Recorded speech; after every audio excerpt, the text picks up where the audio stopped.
Assalamualaikum warahmatullahi wabarakatuh. Halo brosis, gimana kabarnya? Video hari ini saya mau sharing tentang rutinitas harian yang biasa saya lakukan di hari kerja, yaitu hari Senin sampai dengan hari Jumat, karena Sabtu Minggu saya libur. Nah, biasanya itu saya mulai berangkat dari rumah jam 7 lah, jam 7 kurang biasanya, karena jarak kantor sama rumah saya ini lumayan jauh ya. Kalau naik motor itu ditempuh kurang lebih 45 menit sampai 60 menit, itu paling cepat. Setelah sampai kantor, saya langsung menuju ke ruangan saya di lantai 2. Karena jarak antara rumah dan kantor ini lumayan jauh, jadi biasanya saya skincare-nya itu di kantor. Sekalian nih saya kasih tahu produk kecantikan apa sih yang saya pakai. Jadi saya pakai skincare dari produk Scarlett. Scarlett ini kan selain body care, dia juga punya face care. Face care ini punya dua series, ada yang acne sama yang brightening. Yang saya tunjukin ini adalah series yang acne, karena kulit saya itu cenderung berjerawat gitu. Oh iya, belum lama ini Scarlett juga meluncurkan produk baru, yaitu Gloutening Serum. Serum ini bermanfaat untuk membantu kulit menjadi lebih sehat, menyamarkan garis-garis halus dan flek hitam, serta memperbaiki skin barrier kita loh. Nah, buat teman-teman nih yang pengen mendapatkan produk ini, bisa langsung ke store Scarlett ya. Nanti linknya saya cantumin di deskripsi.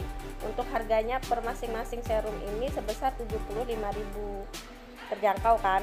Nah, untuk teman-teman yang udah pernah order nih atau yang belum pernah order, ini saya kasih lihat kemasan yang originalnya ya. Ini untuk yang acne. Kalau yang Gloutening Serum dia warnanya pink, ada tulisannya Gloutening Serum, cuman kemasannya sama seperti itu. Dia ada barcode-nya, kemudian ada kayak apa sih itu namanya, logo animasinya itu, hologram, bukan logo animasi ya, maksud saya barcode sama hologram. Ini untuk yang serum acne ya, teksturnya bening ya. Kalau untuk acne itu teksturnya bening, tapi untuk yang Gloutening ini dia lebih padat dan teksturnya warnanya putih, sedikit lebih kental gitu. Dia mirip-mirip dye cream, cuman lebih cair teksturnya. Nah, kedua serum ini bisa dipakai bersamaan ya, maksudnya bisa dikombinasikan. Ini saya contohkan cara pemakaiannya. Nah, saya tuh biasanya pakai serumnya dulu yang untuk acne, karena muka saya cenderung berjerawat. Kemudian ini makanya 3 tetes aja sebenarnya cukup ya, kalau misal ditetesin langsung di muka. Cuman saya lebih seneng di tangan, baru saya aplikasikan di muka. Ini biasanya saya skincarean itu nyambing gibah juga ya sama temen gitu, makanya ini suaranya saya mute.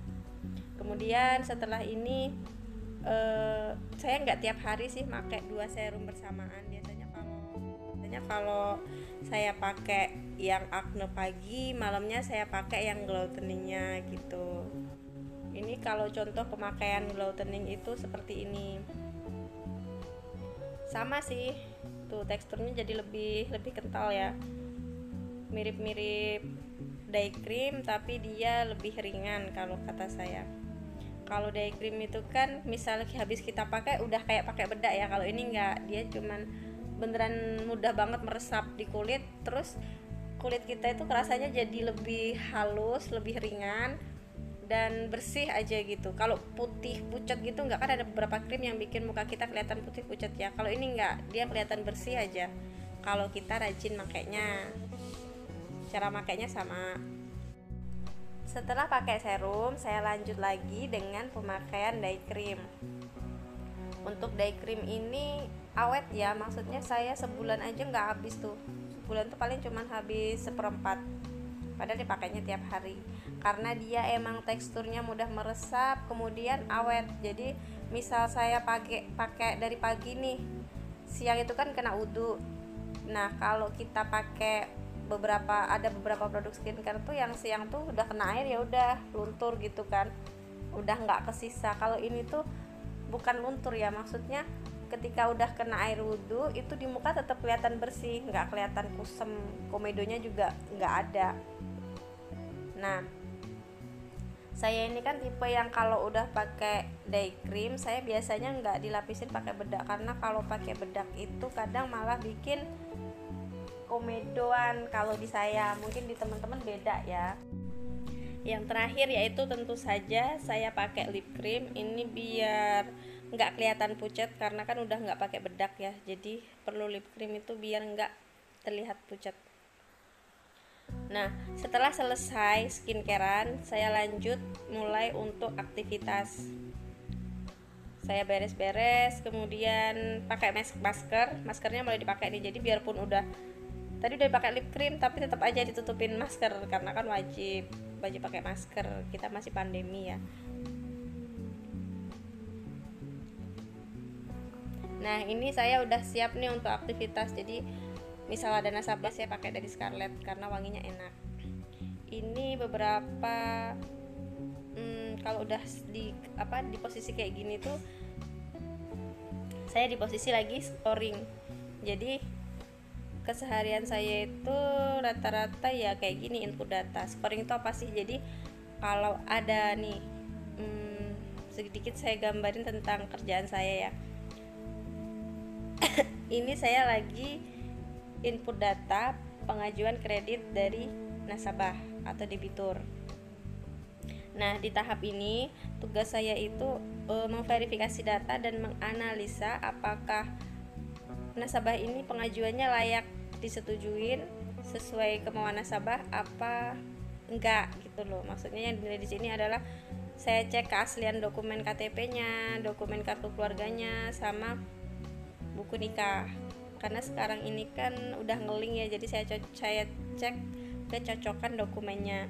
Kemudian kalau misal dokumennya udah oke nih, saya verifikasi ke debiturnya juga udah benar.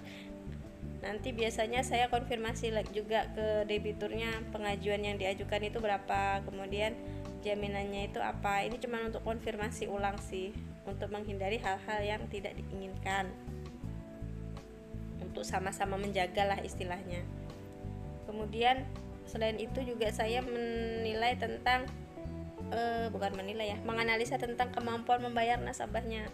Jadi untuk misal nih Bapak ini ngajuin kredit sebesar 100 juta, usahanya dia ada bengkel. Nah, dari usaha bengkelnya itu kira-kira Bapak ini mampu nggak ya untuk mengangsur senilai itu. Biasanya saya tanyain itu penghasilannya apa, usahanya ada usaha tambahan lain nggak. Kadang kan kalau orang sini tuh dia punya kebun sawit, dia punya kebun karet, dia juga punya mobil truk ya yang dipakai untuk ngangkut buah sawit atau karet. Nah, itu kan bisa menjadi tambahan income nasabahnya gitu. Kemudian saya tanya juga pengeluarannya itu tiap bulan apa, anaknya yang sekolah berapa, ada yang kuliah enggak, terus ada pinjaman di tempat lain apa enggak, maksudnya ada angsuran di tempat lain apa enggak gitu. Nah, nanti dari semua jawaban nasabah itu sekaligus akan terbaca loh karakter nasabahnya. Kemudian kalau disetujui, nanti kami akan mengkonfirmasi ke nasabah untuk tanda tangan kredit di kantor, kemudian menyerahkan jaminan sertifikat aslinya. Nah, nanti kalau sertifikat ini udah diserahin, kredit nasabah udah cair, tugas saya selanjutnya yaitu mengadministrasikan sertifikat ini. Artinya dokumen sertifikat yang diserahkan ke bank ini saya rapikan, saya kirimkan ke Palembang, dan tentu saja saya administrasikan karena kan ini disimpan sampai kredit si nasabah ini lunas gitu. Jadi kalau di Bank Mandiri ini sertifikat nasabah itu tidak disimpan di unit, jadi kita amankan di tempat yang lebih aman, di tempat yang khusus untuk menghindari hal-hal yang tidak diinginkan. Kalau misal ada dari nasabah Bank Mandiri itu kan ada beberapa yang misal udah lunas hari ini, maunya sertifikatnya hari ini juga, itu nggak bisa. Kalau di Bank Mandiri itu paling cepat paling cepat 1 minggu atau 2 minggu lah dari tanggal lunas baru sertifikatnya bisa diambil, karena kita nyimpannya tidak di unit. Hal ini biasanya saya jelaskan ketika penandatanganan perjanjian kredit. Jadi nasabahnya tuh nggak bingung ntar kalau pas sudah lunas kok jaminannya nggak langsung ada gitu. Emang ada jeda beberapa hari untuk proses order jaminannya, tapi dijamin sertifikat nasabah itu aman, nggak akan ada yang namanya penyalahgunaan oleh pegawai banknya, seperti itu. Nah, setelah seharian bekerja, saya pulang kerja itu biasanya jam 5 karena jarak yang lumayan jauh dan jalan ke rumah saya itu ada beberapa titik yang rawan karena masih perkebunan ya, jadi ada beberapa yang rawan. Makanya jam 5 itu saya harus sudah OTW dari kantor biar nggak kemalaman karena resikonya kan tinggi. Nih rolling doornya udah ditutup juga kan, udah dibersihkan, cuman ini meja kantornya belum diberesin ya karena emang kerjaannya belum selesai. Teman-teman bagian frontliner ini masih harus laporan dan segala macam. Biasanya saya pulangnya lebih dulu. Ini absen pulang 17.08 kan. Kemudian saya pulangnya lewat pintu belakang atau pintu khusus karyawan. Nah, sekian video hari ini. Walaupun gak ngasih materi, tapi semoga tetap memberi manfaat ya. Terima kasih sudah menyaksikan. Wassalamualaikum warahmatullahi wabarakatuh.